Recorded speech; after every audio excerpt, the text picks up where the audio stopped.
जय भवानी, जय शिवराय. बंधू आणि भगिनींनो, मी विलास हरिभाऊ नागवडे, सुवर्णकन्या फाउंडेशन महाराष्ट्राची संस्था, मुक्काम पोस्ट खामगाव, तालुका दौंड, जिल्हा पुणे. आमची संस्था भ्रूण हत्या वाचवणे, महिला सबलीकरण आणि अनाथ, निराधार, आर्थिकदृष्ट्या अतिदुर्बल असणाऱ्या विद्यार्थ्यांचं संपूर्ण शिक्षणाची जबाबदारी आमची संस्था घेत आहे. हे करत असताना शासनाच्या वरून येणाऱ्या सर्व योजना प्रत्येक तळागाळातील लोकांपर्यंत पोहोचवणे आणि समाजामध्ये प्रत्येक क्षेत्रातील जनजागृती पोहोचवणे हा आमचा उद्देश आहे. आपण सर्वजण छत्रपती शिवरायांच्यावर प्रेम करणारी लोक.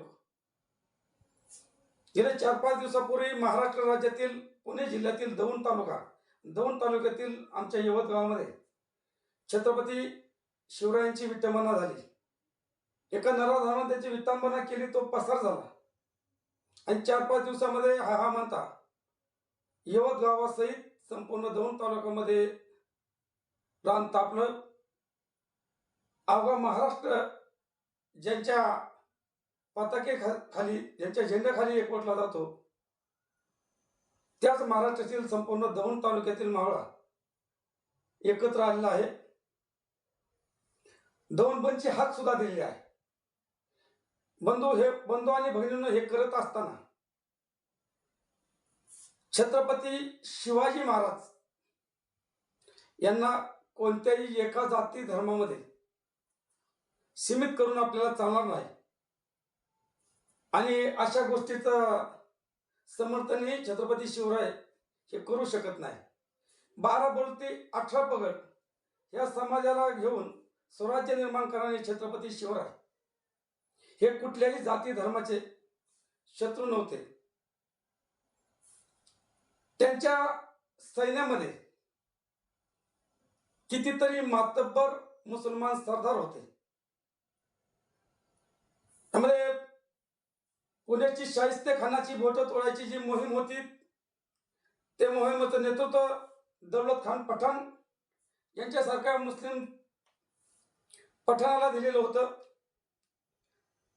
तर अफजल खानाचा कोथळा बाहेर काढण्यासाठी जी वाघनखं तयार केलेली होती, ती मुस्लिम समाजातील बांधवांनीच, नूरखान बेग त्याचं नाव, हे त्यांनीच करून दिलेलं होतं. आणि म्हणून कुठल्याही समाजाविरुद्ध बोलताना त्या समाजातील घटकाचं कोणतं योगदान आहे तेही पाहणं गरजेचं आहे. त्याचबरोबर आपण ब्राह्मण समाजाविरुद्ध बोलताना भास्कर कुलकर्णी यांनी निश्चित छत्रपती शिवरायांना पकडून देण्याचं काम केलं, परंतु बाजी प्रभू देशपांडे आणि त्यांचे बंधू फुलाजी प्रभू देशपांडे यांनी छत्रपती शिवरायांना वाचवण्यासाठी, लाखाचा पोशिंदा वाचवण्यासाठी जीवाची बाजी दिली, हेही विसरून चालणार नाही. आणि म्हणून आपण छत्रपती शिवरायांच्या साठी एकवटलोय. म्हणून कुठल्याही एका समाजाचा आकस आपल्या मनामध्ये ठेवून एखाद्या समाजाला टार्गेट करणं हे योग्य नाही. एक तर इंग्रजांनी आपल्यावर 150 वर्ष राज्य केलं.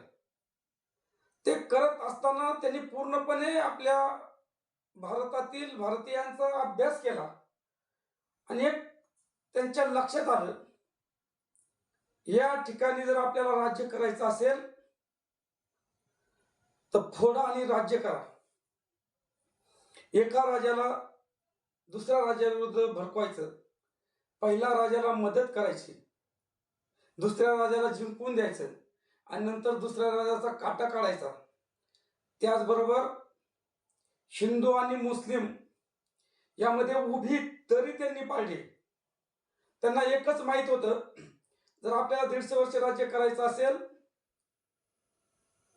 तर आता संपूर्ण राज्य आपण जिंकलेले आहेत, बरेचशी राज्य खालसा केलेली आहेत, काही राज्य दत्तक वारस जाहीरनामा मंजूर करून सुद्धा खालसा केले आहेत. आता इथून पुढे एकच काम, की हिंदू आणि मुस्लिम यामध्ये दरी पाडणे आणि त्यामध्ये ते यशस्वी ठरले. अगदी भारत देश सोडताना सुद्धा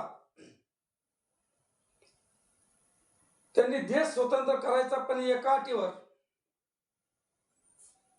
तो म्हणजे भारतापासून पाकिस्तान वेगळं करायचं, मुस्लिम समाजाला हिंदू समाजापासून वेगळं करायचं.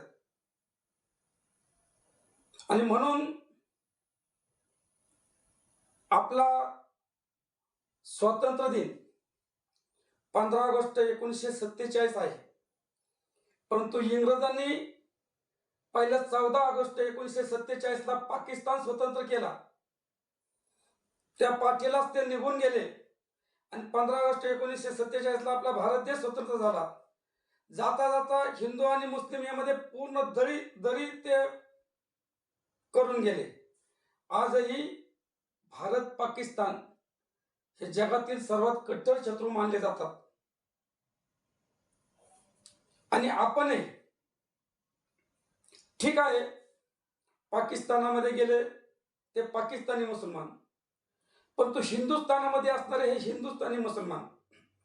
मुसलमान नाव जरी असेल, त्याच्या पुढे मुसलमान हा धर्म जरी लिहिलेला असेल, तर त्याच्या पुढे हिंदू लिहिलेलं असतं.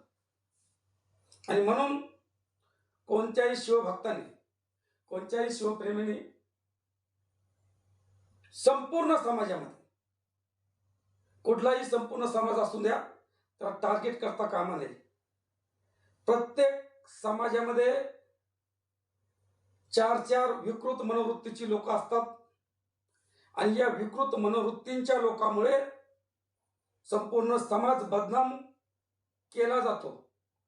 नाहक विनाकारण कुठल्याही गोष्टीमध्ये ते सामील नसताना त्यांना त्यांचा खापर आणि त्यांना दोषी धरलं जातं. आणि म्हणून कुठलाही समाज असू दे, त्या समाजामध्ये जे असे नराधम कृत्य करतात, त्या नराधमाला आपण सुट्टी द्यायचीच नाही कुठल्याच परिस्थितीमध्ये. तो लढा आपण पूर्णपणे तेवत ठेवायचा. परंतु ते करत असताना त्या समाजातील जे निरपराध लोक आहेत, त्यांना सुद्धा कुठल्याही प्रकारचा आपल्यापासून दगाफटका होता कामा नये. आता या गोष्टीचा विषय काही जातीवादी शक्ती सुद्धा आपापल्या पद्धतीने आपल्या पोळ्या भाजून घेऊ शकतात. आणि म्हणून आपला हा आत्ता असणारा, डोक्यात असणारा जो राग असेल, छत्रपती शिवरायांचं प्रेम असेल, हे प्रेम कमी होऊन द्यायचं नाही. परंतु आपल्या या स्वभावाचा फायदा कोणती धर्मांध व्यक्ती त्याचा वापर करते का? आपल्या तव्यावर ते पोळे भाजून घेतात का? हे तरुण वर्गाने पुन्हा लक्षात घेणं गरजेचं आहे. कारण या प्रवाहामध्ये तरुण वर्ग जास्त सम्मिलित असतो. आणि म्हणून तरुण वर्गाला सुद्धा विनंती आहे, कदाचित हा व्हिडिओ तुम्हाला पटेल न पटेल, पण आम्ही NGO लोक, समाजामध्ये कुठल्याही तेढ न होऊन देणारी, भारत देशासाठी मरोस्तपर्यंत झटणारी, भारतीय घटनेमध्ये जे तरतूद केले त्यानुसार वागणारे, आमचं काम आपला कुठलाही भारतीय असू द्या, हिंदू मुस्लिम सिख ईसाई कुठलाही असू द्या, तर यांच्यामधील जो दुरावा आहे तो हळूहळू कमी करणे, एकवटणे. आणि तसंही हिंदू आणि मुस्लिम भारत देशाचे 2 डोळे आहेत. हे डोळे जर आपण साफ ठेवले, तर कुठल्याही समाजाचे असू द्या किंवा कुठल्याही देशाची असू द्या, आपल्याकडे नजर वाकडी करून पाहण्याची ताकद होणार नाही. आणि म्हणून आम्ही सुद्धा उपक्रम राबवताना आपल्या भारत देशाचं उज्ज्वल भविष्य म्हणजे आजची जी मुलं आहेत ते आजची मुलं म्हणजे उद्याच्या भारत देशाचं उज्ज्वल भविष्य आहे. हे उज्ज्वल भविष्य उज्ज्वल राहिले पाहिजे. डोकेबाज मुलं वरती गेली पाहिजेत. म्हणून आम्ही समाजासाठी इतक्या पोटतिडकीने झटतोय. समाजामध्ये असणारी अनाथ, निराधार, आर्थिकदृष्ट्या अतिदुर्बल, जे स्वखर्चाने शिक्षण पूर्ण करू शकत नाही, त्यांची संपूर्ण जबाबदारी आम्ही घेतो. त्यांच्या संपूर्ण शिक्षणाचा खर्च आम्ही करतो. अशा पद्धतीचे साहित्य वाटप करतो. त्याचबरोबर त्यांना हे साहित्य देत असताना त्यांना अशा पद्धतीचं पॅड एक देतो. यामध्ये छत्रपती शिवराय आहेत. पाठीमागच्या बाजूला छत्रपती शिवरायांच्या मध्ये असणारे गुण आहेत की आमच्या मुलांना अगदी लहानपणापासूनच त्यांच्यामध्ये शिवाजी दिसला पाहिजे. शिवाजी दिसताना त्यांच्यामध्ये असणारे सर्व चारित्र्य संपन्न गुणासहित जे जे त्यांच्यामध्ये गुण आहेत ते उतरवण्याचं काम आम्ही समाजामध्ये या लहान मुलाच्या माध्यमातून करत आहोत. आपणही आपल्या तरुणांची डोकी बळकून द्यायची नाही. आपल्याला आपल्या या महाराजांच्या विषयी प्रेम आहे. आम्ही सुद्धा हे प्रेम करत असताना त्या ठिकाणी छत्रपती शिवराय आणि स्वराज्याचे दाखलेदारी धर्मवीर छत्रपती संभाजी महाराज यांची प्रेरणा घेऊन तो काम करतोय. आणि म्हणून बंधू आणि भगिनींनो, आपल्याला हात जोडून विनंती आहे, या गोष्टीचा कोणत्याही समाजकंटकाने, कोणत्याही धर्मांधवादीने आपण जे आता एकवटतोय छत्रपती शिवरायांच्या नावाखाली, याचा गैरफायदा आपण घेऊन देऊ नका. तुम्हाला हात जोडून विनंती आहे. यामध्ये कदाचित ह्या व्हिडिओला मला चुकीच्या पोस्ट सगळ्यात पडू शकतात, परंतु देशासाठी, समाजासाठी जीव गेला तरी 72, परंतु आम्ही देशासाठीच लढणार आणि तुमच्यासाठीच लढणार. छत्रपती शिवरायांसाठी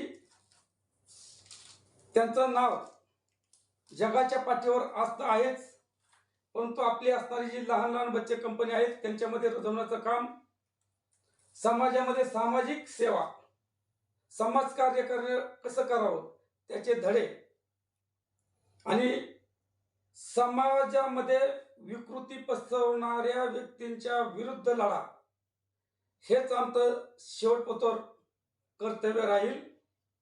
जय हिंद, जय भारत, जय महाराष्ट्र.